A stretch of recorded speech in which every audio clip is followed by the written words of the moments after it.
Excuse me. Uh, ex- excuse me. Pardon me. I'm so sorry. I didn't mean to take you by surprise like that. I had no intention. I'm the shopkeeper here. Well, one of them.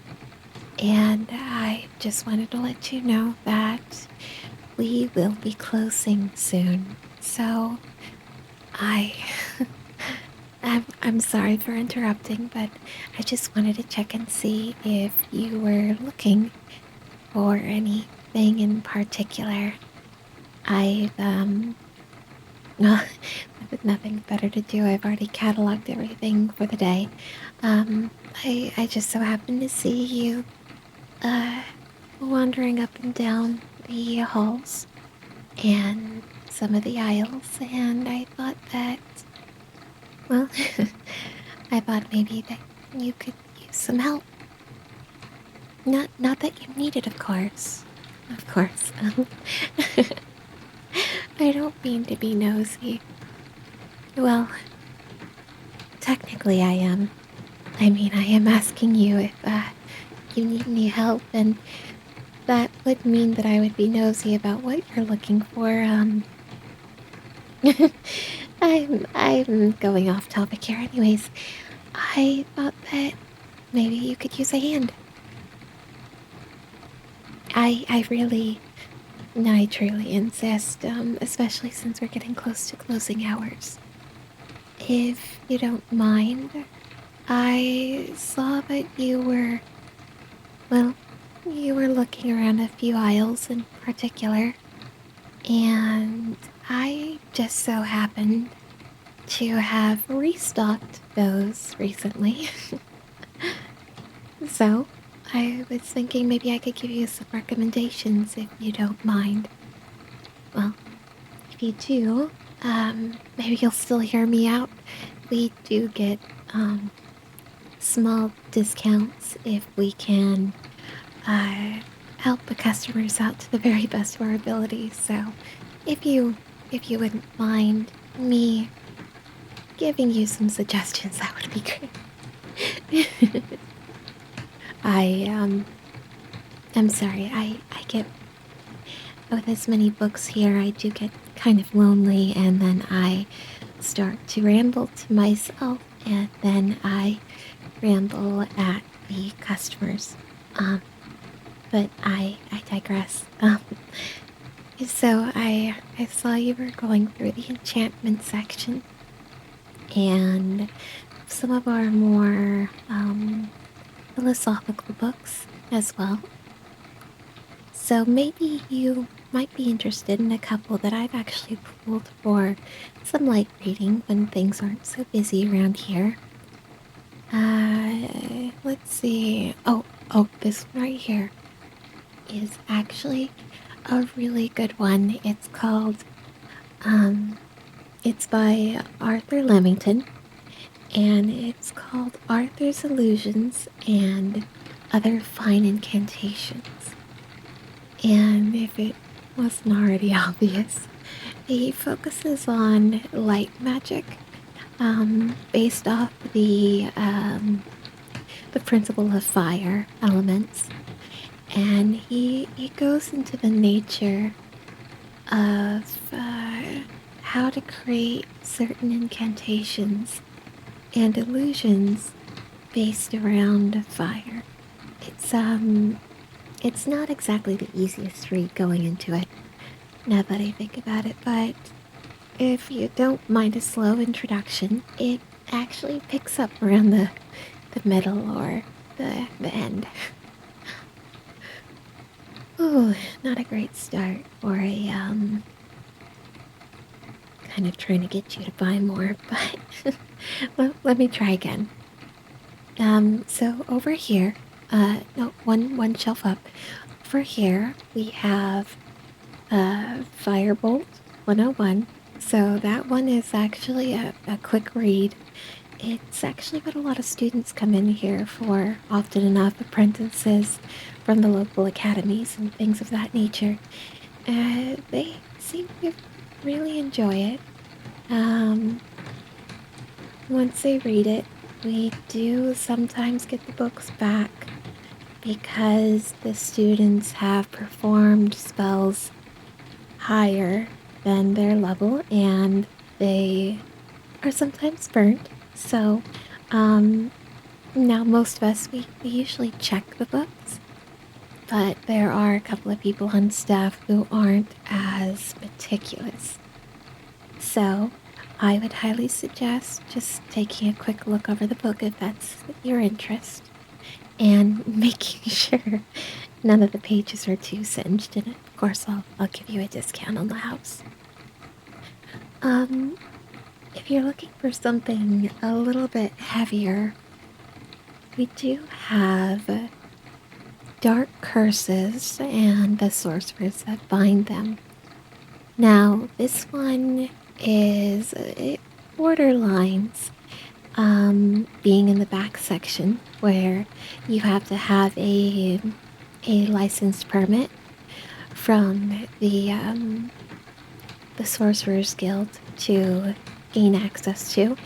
But after some congressional hearings, the book was actually brought forward from the back rooms, which is great because it is an exceptional read. This one will pull you in and hold you tight. I cannot recommend it more.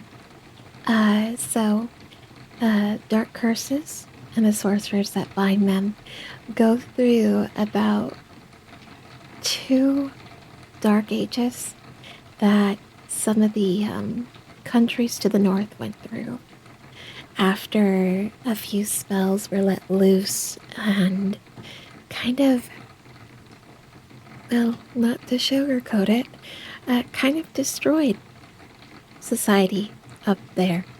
Now that I think about it, I can see how this book would be in the back section. But anyways, it does go over that. It goes over the sorcerers that were involved in these cantations, what exactly they were up to, and also has an interesting diagram theory about the proper formulas that went into the distraction spells for these countries. So yes, I've only read a part of that one, but it was good. It was good.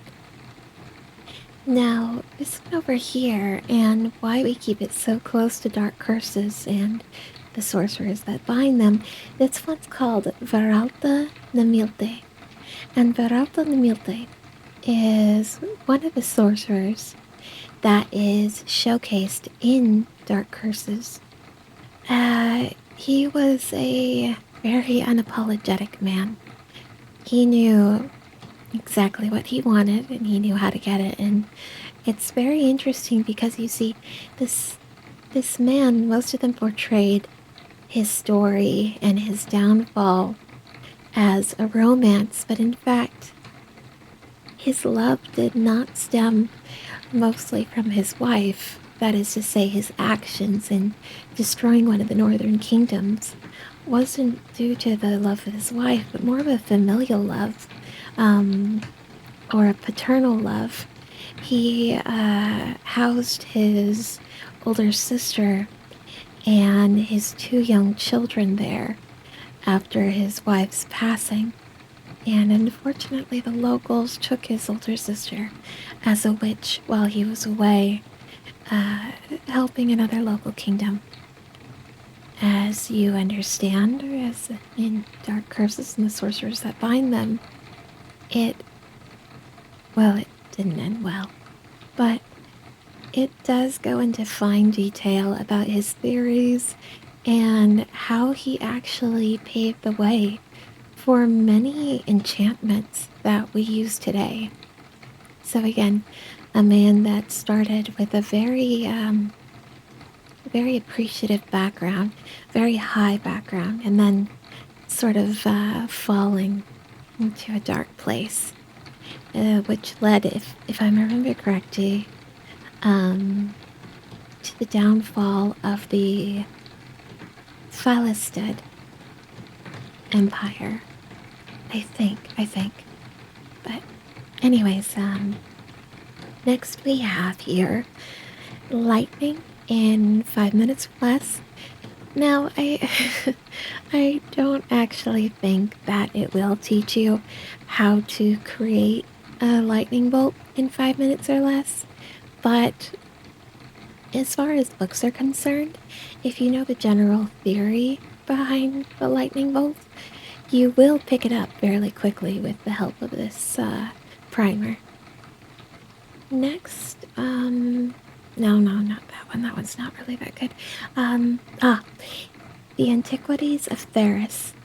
So, back a few centuries ago, there was an empress by the name of Theris, and she was a mighty woman. And she actually had the church that was ruling within her empire. She had the church create numerous holy relics, and the Antiquities of Theris goes into that. I would say that might be a good book to pair with the founding of the Ystaran Empire, seeing as they were siblings, you see. And so when Theris came to power, she helped her sibling to found the Ystaran Empire. So again, both very good reads. Now, The Rise and Fall and Reanimation of Man. That is another one that was almost put into the back rooms and almost required a license, but it just skims along the edge enough to where the councils didn't think it was necessary to put it in the back rooms, as it doesn't go into the formulas too much on the reanimation process of man, but it does go over a lot of the theories and the practice. So, do with that what you will. Spells of the Frozen North, another very good one. You will see some names in here from dark curses and the sorcerers that bind them. A lot of the sorcerers of that time and those dark ages, it kind of spills over, if you would. So, again, another book that's good to couple with the other. This one's a little bit of a fun one, but it's called Dragon's Beard Candy and Other Fine Myths. So, there was a local legend that a dragon offered their, a certain type of dragon, of course, but there was this dragon that offered up its beard as candy for the local children who had recently experienced a lot of loss from the plague. So many of these children didn't have homes, they didn't have a place to go, and there was a dragon, or so we understand, that offered up its beard as candy for these local children. Now, obviously that's very much a myth, but it is very full of very many parables, a lot of things to have introspection about, so I highly recommend that one. And then we have, finally, Enchantments of the Waste.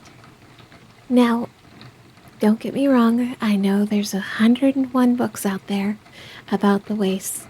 I know that it's been done to death, it really has, which is ironic considering the wastes are called the wastes because they have a lot of necromancy involved out there, but if you want to get an unbiased opinion on the actual enchantments that take place in the wastes, I cannot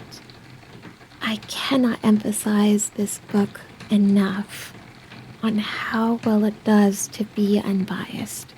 So a very, very good read. Oh, oh gosh, I've been talking your ear off and it's almost closing time, closer than ever. I'll go ahead and leave you to it. If you happen to see something you like, or if you want to choose one of these, no pressure. Please feel free to come up to the counter. You have about another 15 minutes before we close. All right. Thank you very much for your time. Thank you.